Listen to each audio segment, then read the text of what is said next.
Pai, tua palavra agora, Senhor. Fala através dela para os nossos corações e nos dá, como o Senhor deu para Abraão, uma disposição de obedecer a tua palavra, Senhor.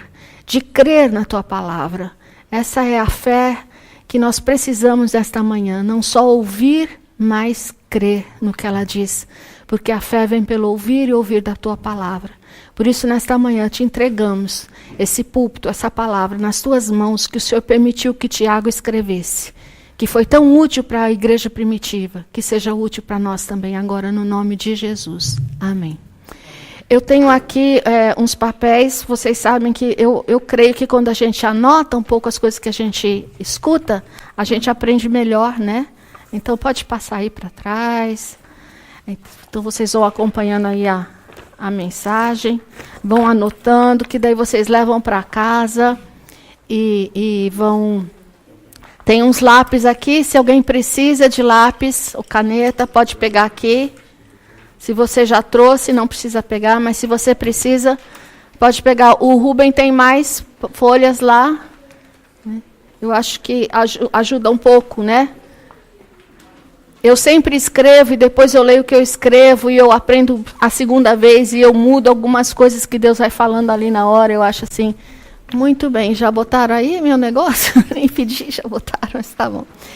Eu queria que vocês vissem aí nesse papel que eu coloquei para vocês, tá, o trecho que a gente vai meditar nessa manhã. Então, vamos ler juntos? Tiago, capítulo 5, versículo 13 até 18. Vamos lá? Entre vocês, vamos lá? Tá aí? Não está no começo? Tá, então vamos lá. 1, 2, 3. Entre vocês, alguém que está sofrendo, que ele ore. Alguém que se sente feliz, que ele cante louvores. Entre vocês, alguém que está doente, que ele mande chamar os presbíteros da igreja, para que estes orem por ele e o unjam com óleo em nome do Senhor. A oração feita com fé curará o doente. O Senhor o levantará. E se houver cometido pecados, ele será perdoado. Portanto, confessem seus pecados uns aos outros e orem uns pelos outros para serem curados. A oração da fé de um justo é poderosa e eficaz. Elias era homem humano como nós, desculpa. Ele orou fervorosamente para que não chovesse. E não choveu sobre a terra durante 3 anos e meio. Orou outra vez, e os céus enviaram chuva, e a terra produziu os seus frutos. Essa epístola aqui de Tiago, né, é um trecho do Evangelho onde parece que exclusivamente ele fala sobre oração. O livro todo é um dos lugares onde mais você vai aprender oração. Se você quer aprender oração, vá para Tiago. Né? Eu fico impressionada quantos ensinos de oração Tiago deixou escrito. E só nesse trecho aparecem 7 vezes a importância de oração. Em apenas 5 versículos, 7 vezes, ele menciona a importância da oração. Tiago fala sobre oração com muita propriedade. Né? Vocês estão vendo aqui uns joelhos de camelo? Né? Todo deformado, é assim que é o joelho de camelo.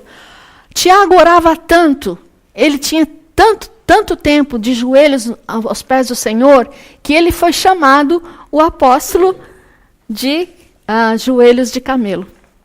Né? Eu fiquei olhando, fui olhar para os meus joelhos, eu falei, ai meu Deus, está tão arrumadinho meu joelho ainda, estou a orar muito pouco, preciso dobrar mais meus joelhos, né? E nem precisa ser no milho, nem nada, mas eu gosto muito de me prostrar, porque eu sei que a prostração primeiro começa no coração, né? O joelho é só uma amostra, mas eu gosto muito de perceber quando o meu coração está disposto também a mexer no meu corpo, né? Então, ele orava muito, né? E ele sabia que a oração eficaz, e ele sabia que nesse lugar é uma tremenda oportunidade de poder. E o título da nossa mensagem hoje é como ser invadidos pelo poder de Deus. Né? E a gente é invadido pelo poder de Deus através da oração. né? É muito engraçado como a gente olha assim e fica pensando, aquela pessoa é de oração, preciso de oração, vou pedir para aquela pessoa. Mas aqui nesse trecho hoje a gente vê que esse poder está disponível para todos nós, para cada um de nós, né? A oração não pode ser o último recurso, mas ela tem que ser o primeiro recurso.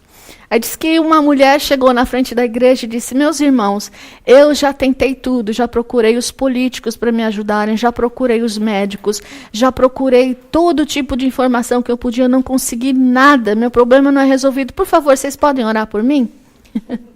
Então, a última coisa, né? Muitas vezes a gente está correndo, imaginando como é que a gente pode resolver isso, como é que a gente pode resolver aquilo, mas a gente não pensa primeiro de parar e perguntar, Deus, como que isso vai ser? O que o Senhor quer fazer na minha vida através disso? E a gente precisa se deixar invadir pelo poder de Deus. Porque o poder está lá, mas muitas vezes nós estamos fechados. Nós não permitimos que o Senhor invada nosso coração e comece a nos encher de poder. A gente acha melhor, muitas vezes, que Ele invada o coração de outra pessoa para orar por mim, mas não o meu próprio coração. Então, eu queria responder 3 perguntas para vocês aqui, né? Básicas, né? A primeira pergunta, eu vou falar um pouquinho dela, é: quando eu devo orar? Nesse trecho aqui, a gente vê no versículo 3, está entre vós alguém sofrendo? Que ele ore. Então, qual a primeira oportunidade de orar aqui? Quando estamos sofrendo, né?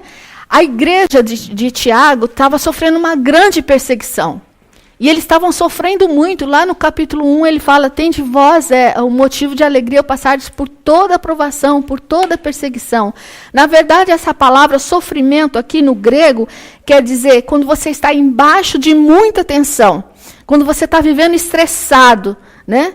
Talvez hoje aqui alguém chegou embaixo de muita tensão, de muita pressão, de uma semana difícil.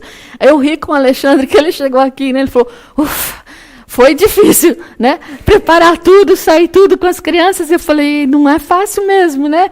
Eu tive com eles lá na terça-feira, enquanto um dava banho, o outro enchia a banheira, outro preparava a mamadeira. É uma coisa complicada mesmo. Mas até que esse é um estresse bom, né? Mas muitas vezes nós podemos estar aqui hoje com um peso no coração muito grande, com uma semana difícil, com decisões para tomar, embaixo de sofrimento. Há alguém aqui hoje que está assim? Sentindo uma pressão muito grande, se sentindo estressado? Há alguém aqui hoje? Não? Porque se há, nós podemos orar agora. Porque a Bíblia diz, se está alguém entre vocês sofrendo, ore. Tem alguém que gostaria que orássemos agora por você? Não? Sim? A Sara quer que a gente ore por ela. Não sabemos a pressão que ela está a passar, mas nós podemos orar por ela agora, juntos, né? Ela está sofrendo, é nossa irmã. Então, se há alguém que está entre vós sofrendo, que ore. Então, Sara, nós vamos orar contigo agora, tá bom? Porque Deus está mandando você orar, mas nós vamos orar com você agora, tá bom? Pai querido, põe tua mão sobre a vida da Sara. Tu sabes o que está deixando ela estressada hoje. O que está deixando o coração dela pesado, Pai. Mas o Senhor é maior para carregar todo esse peso que está ali no seu coração. O Senhor sabe qual é a necessidade dela que precisa ser suprida. Pai, tu dissestes que tu és a nossa paz. Que no mundo teríamos aflição, mas que o Senhor viria. E que o Senhor podia nos fazer lembrar como o Senhor venceu. Nós também venceremos. Então, faz nesta manhã da Sara uma pessoa que consegue entregar todo esse peso, toda essa dor, todo esse estresse e receber no lugar disso toda a sua paz, em nome de Jesus. Amém. Então, está alguém entre vós sofrendo, nós temos que orar. Ore. Davi fala assim no Salmo 18:6, na minha angústia eu clamei pelo Senhor e Ele ouviu a minha oração. Ele ouviu a minha oração. Então, quando é que a gente pode orar?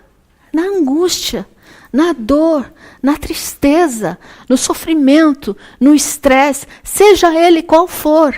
Não pense que Deus está ocupado demais para ouvir, ou que Deus vai achar que é uma besteira o que você está sentindo. Ele não acha, Ele valoriza o que você está sentindo, e Ele valoriza muito mais o fato de você confiar nele, aquilo que você está sentindo, e poder colocar nos pés dele. Esse ano estamos falando sobre avivamento. As nossas vidas muitas vezes é morta. A nossa vida cristã se torna morta, porque a gente não ora. Primeiro passo para o nosso avivamento com Deus é oração. Já estamos na 3ª mensagem sobre oração esse mês. No GPS vamos falar um pouco sobre Elias, e vocês vão aprender um pouquinho mais como a gente tem aprendido, e cada dia a gente tem que ler de novo e tem que buscar o Senhor de novo, porque eu quero uma vida avivada. Você quer uma vida avivada? Então nós temos que trabalhar no sentido de ouvir o que Deus está falando. E a primeira coisa nesse ano que a gente quer na nossa vida é aprender verdadeiramente o poder da oração, ser invadido pelo poder de Deus. A segunda coisa que ele fala lá no versículo 13, ele diz assim: alguém que se sente feliz, que cante louvores. Esse cantar louvores aqui são orações que a gente oferece a Deus em gratidão. Por exemplo, quando nós cantamos assim: por tudo que tens feito, por tudo que vais fazer, por tuas promessas e tudo que és, eu quero te agradecer com todo o meu ser. Agradeço, meu Senhor, agradeço, meu Senhor, agradeço por me libertar e salvar, por teres morrido em meu lugar, te agradeço, Jesus, te agradeço, eu te agradeço,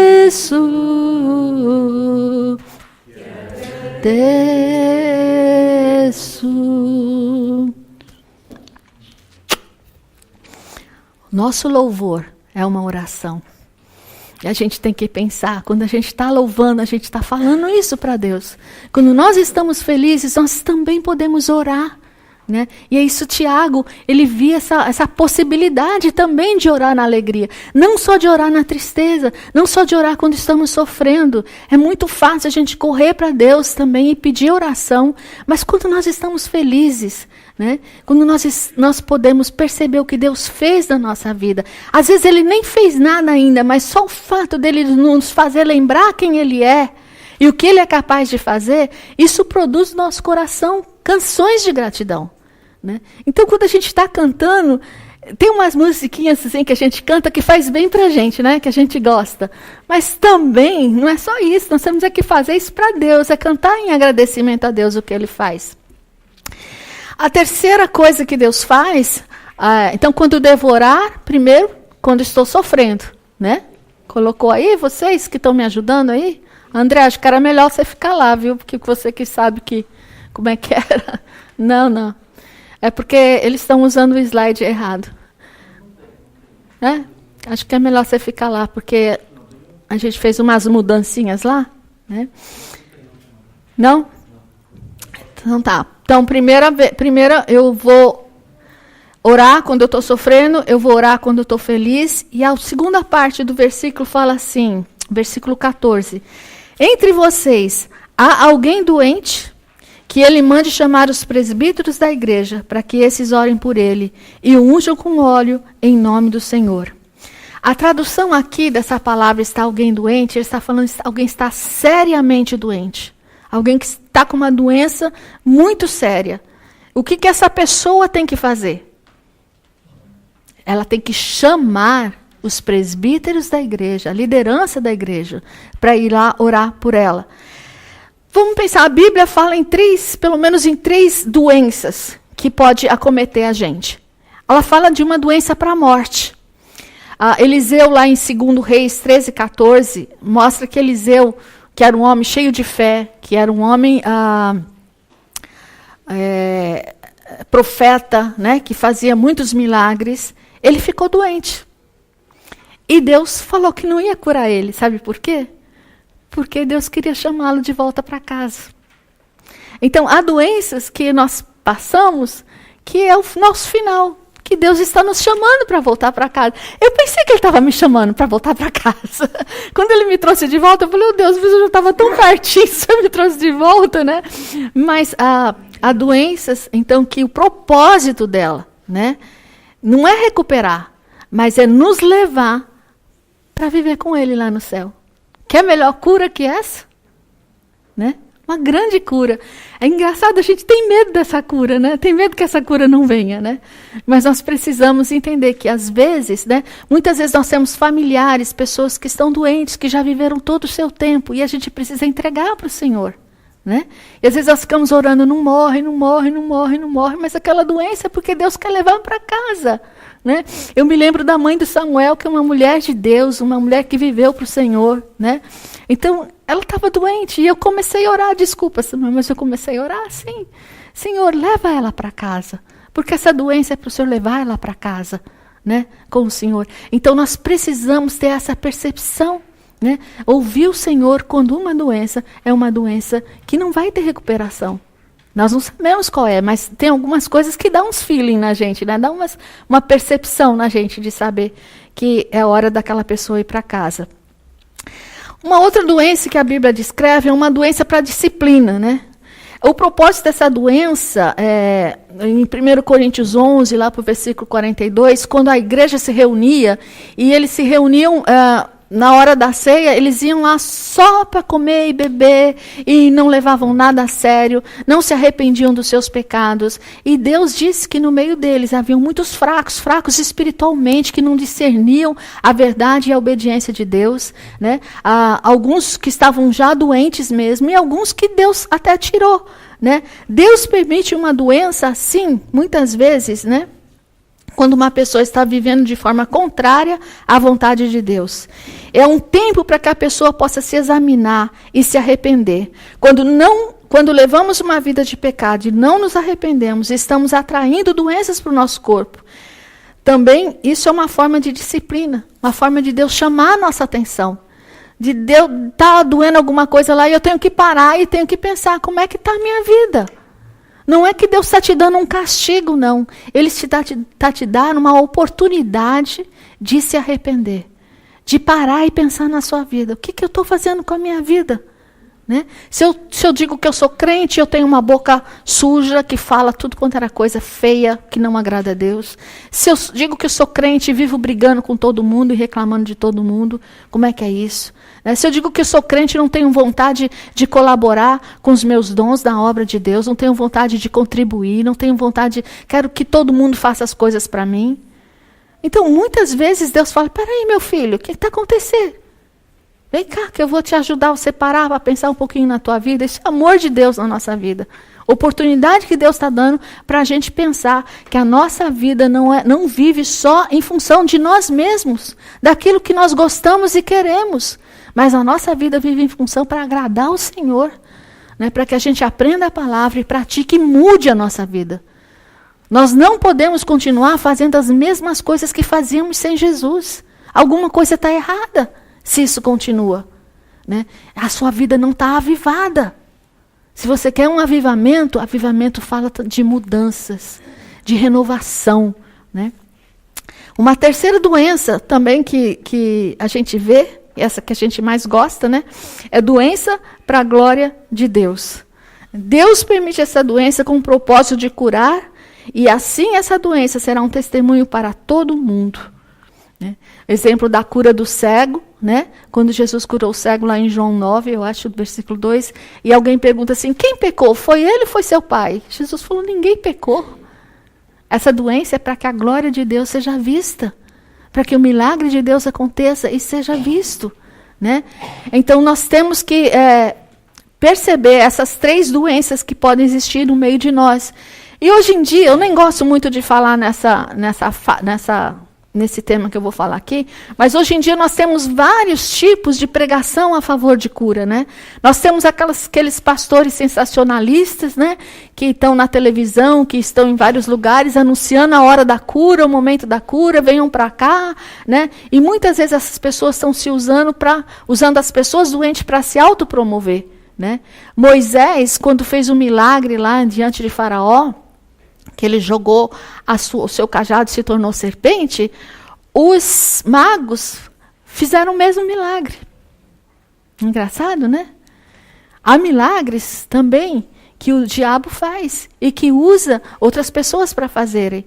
Né? Então, nós não podemos usar aquela doença, aquele milagre que Deus está fazendo para promover sensacionalismo. Aquela pessoa que ora, aquela pessoa que tem poder, né? Então você foi curado. Há outras pessoas que são confessionalistas, dizem que toda doença é para ser curada, que essa é a vontade de Deus. Ninguém pode ficar doente. Né? É através de toda doença... Atrás de toda doença está um pecado não confessado. E se você não for curado, é porque você não teve fé. Essa é uma falsa doutrina, gera uma falsa culpa. Se você tem muita fé, você nunca deve ficar doente. É verdade isso? Se fosse assim, eu seria uma pessoa totalmente sem fé. Porque as doenças vieram na minha vida sempre muito, né? Há momentos na vida que Deus permite sofrimento. Né? Há momentos que Deus permite sofrimento. Não quer dizer que há pecados. Né? Não quer dizer que eu não tive fé. Não quer dizer que alguém não orou com fé. Mas há momentos na vida que Deus permite sofrimento na nossa vida. Então, essa é uma outra maneira de resolver o problema da doença que não funciona. Uma outra maneira de resolver problema de doença é que aos dispensacionalistas, aquelas pessoas que acham que a gente vive por tempo, né? Determinados tempos, que o tempo de cura já passou, que foi o tempo que Jesus esteve aqui, agora já passou, que esse dom não existe mais. Se esse dom não existe, também não existe dom de ensino, também não existe dom de pastor, não existe... pode falar todos os nomes dos dons aí, né? Por quê? Porque Jesus Cristo é o mesmo ontem, hoje e para sempre. Ele pode também curar hoje, como ele curou no passado. Né? E aos racionalistas, os racionalistas são muito engraçados, eles falam assim, tudo está na sua mente. A doença está na sua cabeça. Se você pensar, não estou doente, não estou doente, não estou doente, você não vai ficar doente. Né? É muito engraçado, né? Lá no Brasil que está uma epidemia da dengue, né? Você pode falar, não estou doente, mas se o mosquito te picou, cara, você está doente mesmo. E tem que correr, se tratar e esperar que seja uma dengue comum e não uma hemorrágica, né? Mas... não é assim que funciona. E há os realistas. E Tiago parece que era um desses realistas. O realista disse assim, sei que Deus pode curar pessoas hoje, mas ele não cura todo mundo. Por exemplo, num hospital está cheio de gente, crente, pentecostal, da Assembleia, batista, presbiteriano, buscando tratamento. Né? Como é que um crente fica doente? Será que Deus não pode curar? Pode. Mas será que Deus não vai curar? Né? Não sabemos quem ele quer curar. Mas ele disse, se está alguém entre vós doente, chame, ore, busque o Senhor. Né? E muito interessante que nesse versículo ele fala assim, que se a pessoa está doente, né? Muito doente lá na sua casa, o que ela precisa fazer?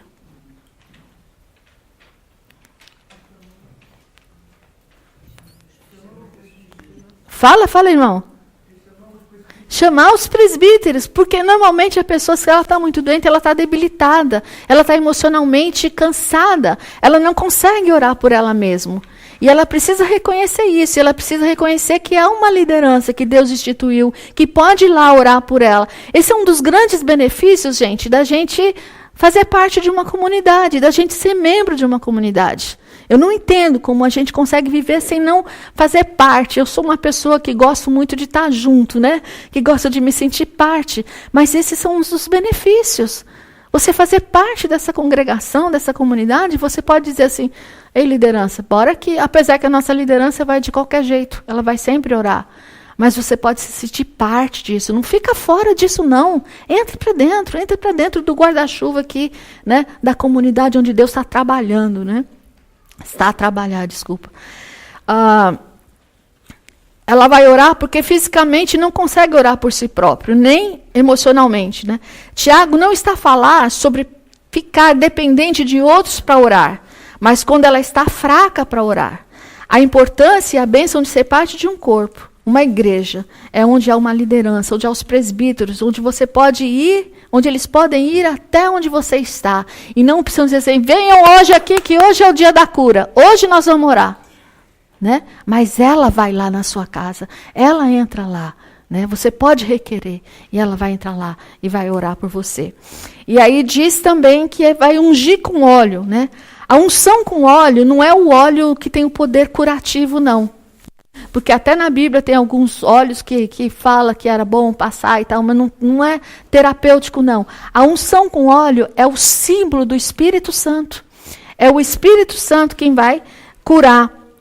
Não é o óleo que cura. O óleo é só um acessório para a fé. Quando Jesus curou o cego, um dos cegos lá que ele curou, ele cuspiu na terra, fez lama e passou nos olhos. Foi aquela lama que curou? Foi a lama que curou o cego? Quem foi? Foi Jesus, foi a palavra de Jesus. Então, o óleo é um símbolo que nos ajuda a visualizar que Jesus está passando, que o Espírito Santo está ungindo a nossa vida e está curando. Aí ele fala no versículo 15, a oração feita com fé curará o doente, o Senhor o levantará, e se houver cometido os pecados, ele será perdoado. O texto não está dizendo que os líderes sempre vão fazer a oração da fé, mas ele diz que a oração da fé é quem vai trazer a cura para o doente. Na verdade, aqui ele está falando sobre o dom de fé. Algumas pessoas recebem um dom de fé. E normalmente quando elas estão a orar, Deus traz uma revelação para aquela pessoa. E dá a ela uma certeza de dizer, você vai ficar curado, você está curado. A primeira vez que eu recebi uma oração assim, foi já há 9 anos atrás, quando eu tive o cancro de mama. E eu estava num grupo que eu me reunia com eles e eu estava com os laudos do médico dizendo que eu realmente tinha que ir para a cirurgia, que eu estava com cancro. Então os irmãos falaram assim, Magali, nós vamos orar por você. Se ajoelha aqui, nós vamos impor as mãos sobre você. E falaram assim para um irmão que estava lá, disse assim, você ora por ela. Então todos estavam a orar e ele começou a orar. E ele começou a orar e ele começou a engasgar. E daí ele começou a dizer, Senhor, eu te louvo porque a Magali já está curada. Eu te louvo porque essa doença não é para a morte. Eu te louvo porque eu sei que isso aqui não vai ser o que vai levá-la. E todo mundo ficou... E ele terminou a oração e ele disse, gente, vocês me perdoem. Mas Deus me deu tanta convicção, eu quis tanto dizer, Senhor, cura Magali. Mas Deus dizia assim, Senhor, meu irmão, ela já está curada. Essa doença não é para a morte. Ele ficou numa situação tão difícil, mas ele obedeceu ao Senhor e ele fez. E muitas pessoas acharam no começo que aquilo que eu tinha falado não era verdade, porque eu fui para a cirurgia. Mas eu fui curada. Eu passei por várias etapas do cancro de mama, mas eu fui curada. E Deus mostrou que aquela doença não era para a morte. E outras pessoas que foram me visitar no hospital, que mais tarde depois eu encontrei, uma das que esteve aqui até a Bari, uma moreninha, lembra? Uma pretinha que tinha os cabelos. Ela disse que chegou no hospital, ela disse, Senhor, por que você está fazendo isso com a Magali? Por que ela está com essa enfermidade? Ela é tua serva, só sabe que o coração dela está em servir. E naquela hora Deus falou assim, Bari, a doença dela não é para a morte. Confia em mim. Essa doença vai passar. E ela me disse isso há uns 2 anos atrás, 1 ano atrás. Nem sabia disso, né? Mas Deus dá uma convicção para a pessoa. No momento em que a pessoa recebe a convicção de Deus de que o doente vai ser curado, ele ora com certeza que a pessoa vai ser curada, né? Nós oramos por obediência a Deus e nós deixamos a resposta com Ele, né? Como Ele vai fazer é com Ele, mas nosso dever é orar. né? E aí a gente continua esse próximo texto ainda sobre doença, é uma coisa muito forte, por isso que eu disse que era um tema muito difícil para falar, mas ele fala assim, portanto, confessem, depois ele falou, já orou, né? Já chamou os presbíteros, já teve a oração da fé, Deus já confirmou o que era, agora ele disse, confessem os seus pecados uns aos outros, e orem uns pelos outros para serem curados. A oração de um justo é poderosa e eficaz. Por que Tiago está fazendo aqui uma relação entre confessar pecados e ser curado? Né? Cura e confissão de pecados, parece que é uma coisa assim, juntas, né? O pecado pode ser um bloqueio. Eu ouvi essa semana, e muitas das coisas que eu estou falando vêm desse rapaz, Edom Esron, um rapaz muito, muito estudioso da palavra, gostei muito de ouvi-lo, e ele disse que ele estava traduzindo um pregador, esse pregador estava orando, e uma pessoa chegou para ele e disse assim, olha, eu queria que você orasse, porque eu tenho muita dor de cabeça, faz muitos anos que eu tenho essa dor de cabeça e não passa. E Deus deu uma convicção para aquele pregador antes de orar, e ele disse assim, você tem algum pecado não confessado? Alguém que você tem que perdoar? Alguma coisa que está aí no seu coração? E ela disse, tenho. Então ele disse, então vamos orar por isso primeiro. Confessa seus pecados, libera perdão para quem você tem que liberar perdão. E aí ele orou pela cura da dor de cabeça dela. Né? É muito forte isso que Tiago fala. Né? Antes de você orar, veja se precisa confessar pecados. Porque o que impede a nossa oração quando nós oramos para Deus? É o pecado. O pecado fica lá bloqueando. Né? E Deus, nessa enfermidade, vai me fazer lembrar também que eu preciso liberar no meu coração perdão. Que eu preciso liberar reconciliação. Né? Que talvez tenha outras coisas na minha vida que eu que estou comandando e que Deus não quer que eu comande, que eu preciso entregar. E aí a vida não vai para frente, aquilo fica enrolado, é hora e nada acontece. Por que nada acontece? Um dos exames que nós precisamos fazer é se há pecado no nosso coração. Não quer dizer que atrás de toda doença é o pecado. Não é isso que eu estou a falar. Isso eu já falei lá na outra vez, né? Estou falando agora, é que quando você vai orar por alguém que está doente, pergunta, como vai seu coração? Tem alguma coisa no seu coração aí que está impedindo a sua comunhão com Deus? Alguma dor que está lá? Algum perdão que você não quer liberar? Alguma mágoa que alguém te fez? Você precisa confessar para que a obra de Deus se complete. Então, quando que a gente deve orar? Nós devemos orar quando estamos sofrendo, embaixo de estresse. Nós devemos orar quando nós estamos felizes, cantando louvores, e nós devemos orar quando estamos doentes. Agora, a segunda pergunta que eu quero fazer é, quem deve orar? Vamos lá para o versículo 17. Tiago vai usar o exemplo de Elias agora. Ele diz, Elias era humano como nós. Ele orou fervorosamente para que não chovesse, e não choveu sobre a terra durante 3 anos e meio. O texto mostra aqui que Elias era um homem simples como nós na oração. Não mostra ele como um grande profeta, como um grande milagreiro, como um servo cheio do poder de Deus. Por isso que Deus ouviu. Mas ele mostra um homem simples. Por que Tiago fala de Elias? Ele nos relembra o trecho de 2 Reis 18, quando Elias faz ali um grande milagre, né? Os profetas de Baal estão de um lado e estão ali desafiando Deus, e eles tentam oferecer sacrifícios para o profeta, e o profeta de Baal não faz nada, e aí Elias até brinca com eles, né? Você vai ver que o seu Deus está dormindo, vai ver que ele está fazendo alguma coisa, que está ocupado demais, que não pode atender. Eu sei que no fim da história, vocês conhecem essa história? Vocês não conhecem, chega em casa hoje e leia 2 Reis 18, 19. Você vai aprender muita coisa de Elias lá. Não dá para eu tratar aqui agora. Mas aí no fim Elias se invoca a Deus. Ele faz um altar. Ele põe o cordeiro lá. Ele cava o buraco, enche de água ali o altar. Né? E ele fala para Deus, Deus, se o Senhor é Deus mesmo, o Senhor manda fogo do céu e consuma esse sacrifício. E o que aconteceu? Sabe o que aconteceu? Consumiu, desceu fogo do céu. Diante de todos os profetas de Baal, do Deus estranho que havia entre aquele povo, Deus provou que ele era verdadeiramente Deus. E sabe o que aconteceu depois disso? Elias saiu correndo, com medo que a esposa do rei Jezabel fosse matá-lo. E ele sai correndo, vai se esconder numa caverna. Então ele começa a mostrar o lado humano de Elias, medroso, deprimido, irado, porque via que o povo de Deus não queria fazer a vontade de Deus, exausto, cansado. Ele andou tanto, gente, eu não consegui, esqueci de marcar aqui, mas ele andou muito para poder se fugir da Jezabel, né? E se sentindo solitário. E Deus fala assim, peraí, você não está solitário não. Tem lá mais profetas que não se dobraram os joelhos para Baal, você não está sozinho. Mas isso mostra que um Elias é exatamente igual a mim. Muitas vezes eu tenho medo. Muitas vezes eu fico irado quando eu vejo que o povo não está fazendo aquilo que Deus quer. Muitas vezes eu fico deprimida. Muitas vezes eu me sinto solitária. Muitas vezes eu me sinto exausta.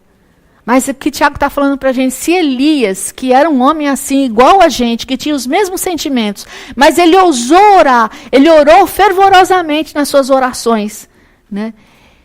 Se ele conseguiu, você consegue. Você pode. Você não pode pensar assim, eu não sou igual a Fátima que gosta de orar. Eu não sou igual ao Paulo Silva que gosta de orar. Eu não sou igual a Magali que gosta de orar. E outras pessoas, Aninhas, outras pessoas que são muito, claro, aqui entre nós, no dom de orar, no exercer o seu ministério de oração. Mas ele está falando, é para mim. É para você, Maria. Você, Maria, pode orar por todas as dificuldades que você está passando na tua casa. Você pode buscar o Senhor e pedir um milagre na vida dos teus pais, na sua vida, proteção a Deus por tudo que você está enfrentando e vai enfrentar na escola. Você pode fazer isso, Raquel. Né? Você tem um bebê aí no seu ventre que está prestes a nascer, vocês estão formando um lar novo agora. Você vai precisar orar muito, você e Gonçalo. Bom, eu vou fazer o contrário, Gonçalo e Raquel, né? Buscando o Senhor. Né? Mesmo com os medos, como vai ser o sustento, como vão ser as coisas, mas eu posso colocar diante de Deus. Deus quer se revelar para vocês dois como um Deus que supre toda a necessidade. Orar fervorosamente. Para sermos crentes, verdadeiramente aproveitando o poder da oração, nós precisamos ousar no fervor. Né? Muitas vezes nós oramos mecanicamente. Senhor, abençoa minha casa. Senhor, abençoa os meus filhos. Senhor, abençoa meu trabalho. Senhor, tira essa minha dor. Né? Tudo mecanicamente. A gente não para realmente para olhar quem Deus é. Como eu aprendi nos Salmos no ano passado, né, junto com os meus filhos. Quantas vezes os Salmos falam, olha quem Deus é. Olha o que Ele fez. Não se esqueça do que Ele é capaz. Então, derrama seu coração. Então, quem deve orar? Todos nós. Todos nós podemos. E como é que a gente vai orar? Versículo 18. Ele orou outra vez, e os céus enviaram chuva, e a terra produziu seus frutos. A primeira oração, ele falou para Deus, para com essa chuva, porque esse povo precisa entender que o Senhor domina a natureza. E por 3 anos e meio não choveu. Mas agora ele ora diferente. Senhor, manda chuva. E é muito engraçado, eu amo essa passagem, que quando ele está olhando assim, ele vê, Deus, cadê a chuva? Já orei. Aí ele vê uma nuvem do tamanho de uma mão. Né? Há uma nuvem do tamanho de uma mão. E ele falou, é a chuva que vem. Às vezes, nós só estamos vendo um tamanho de uma mão. Nós estamos vendo uma resposta, um sinal muito pequeno, e a gente para de acreditar. Uma pequenina nuvem, num céu todo azul. Você ia dizer que ia chover? Mas ele orou fervorosamente, ele creu. Nós precisamos aprender a orar assim, como? Primeiro nós precisamos aprender a pedir. Tem gente que não sabe pedir.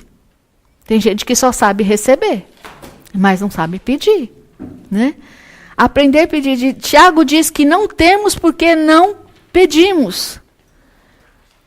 Se eu não consigo pedir, como é que eu vou ter?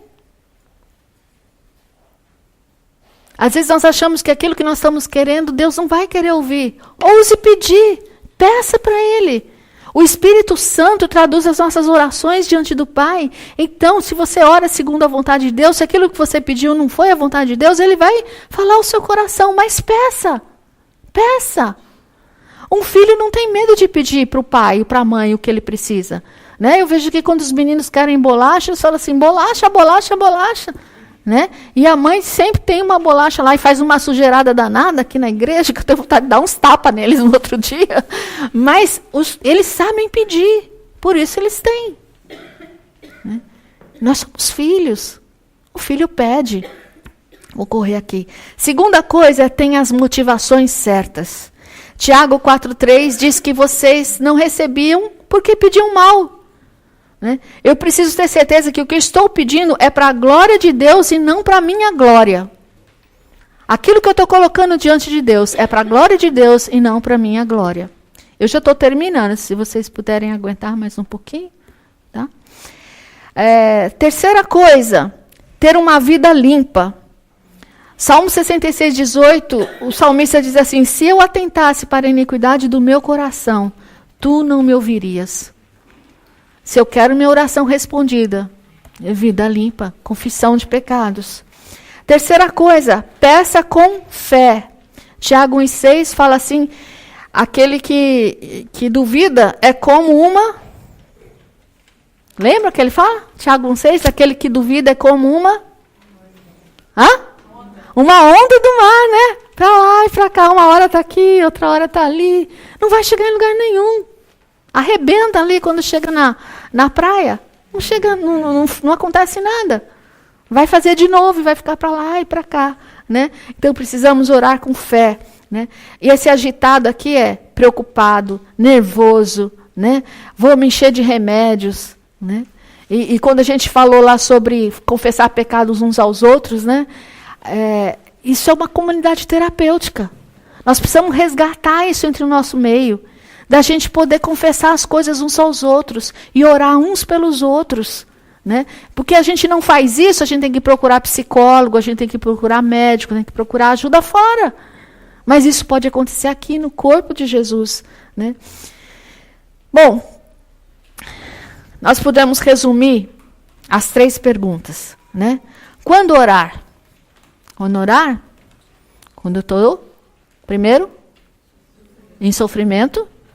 Quando eu estou feliz. E quando eu estou doente.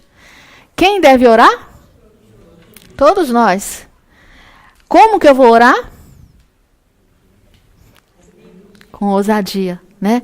Pedindo, tendo motivação certa, né? Ter uma vida limpa e pedir com fé. Muito bem.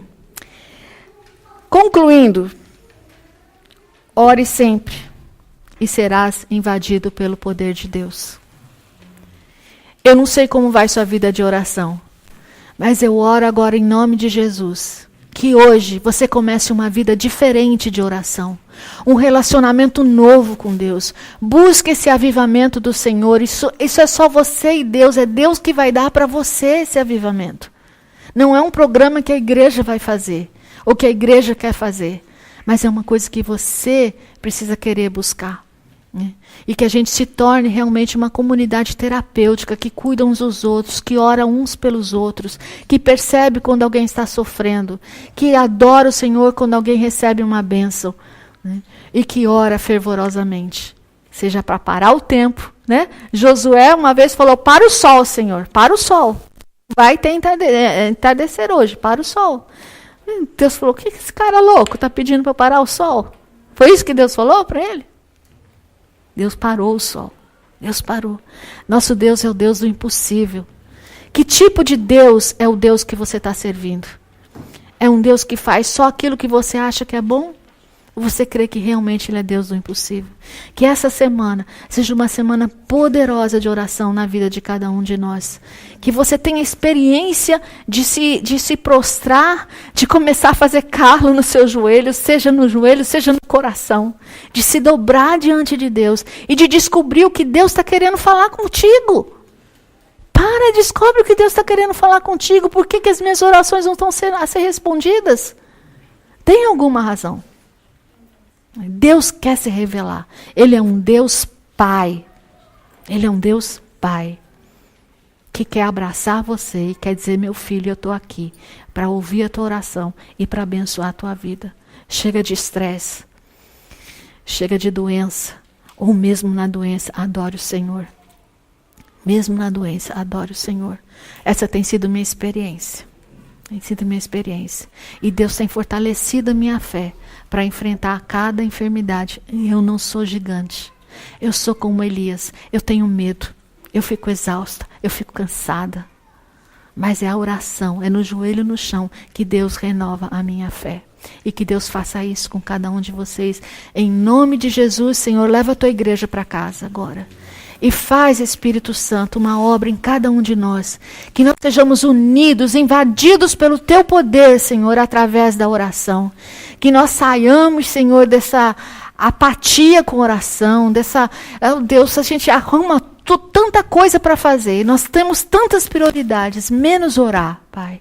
Oh, Deus, em nome de Jesus, que o Senhor, que tem esse canal aberto através do teu Filho, que tem nos dado o teu Espírito para traduzir as nossas orações, porque não sabemos orar como convém, possa derramar sobre cada um desta igreja nesta manhã, esta unção, este desejo, essa ousadia de estar na tua presença, em nome de Jesus. Amém.